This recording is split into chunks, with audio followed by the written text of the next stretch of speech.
you do project forward, as I said, you look where the ladder could end up. I still think for a lot of teams there's a lot of variables in there. You know, the players themselves are individually and as a group are aware of the things that can happen or not happen.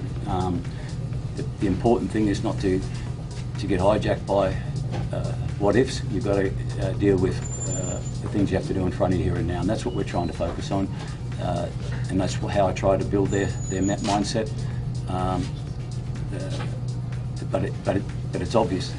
A win or a loss shifts things a different way here and there. As was found out last week with a number of results. You know, Ospreys lost. They're definitely a pretender now, not a contender anymore. So there's a lot of those things that'll happen each week. So we'll just focus on this week and then see where we are after the match on Friday night.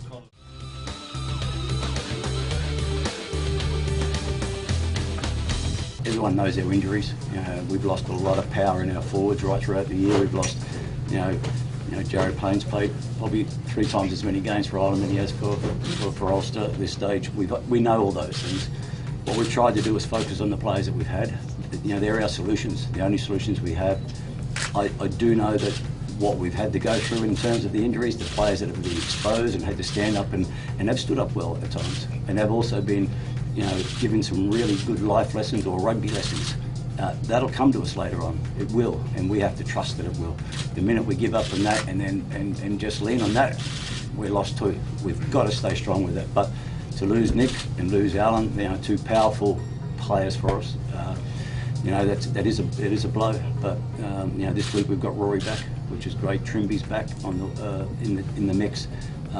Jared also, his leg is still tender, but he trained very well over the last couple of days. So that, you know, there's some you know, some light at the end of that tunnel in that respect as well. So and also Louis Ludig last week, we lost him in the last session before we went out and played as well. So you've got to be able to, again, I go back to that robustness and resilience of a group. You've got to be able to handle those things, focus on what you have and the solutions you have. You know, it would be too easy to make that an excuse, but it is a reality, and we understand that, and that's why trying to upskill the group as a whole at every level is important for us. You know, I think we're doing a lot of good things in that area. It'd be nice just to get a couple of results, just to give that confidence to the group overall that there is some good, strong things happening. Stay on track, stay in that place where we believe what we're doing is the right thing.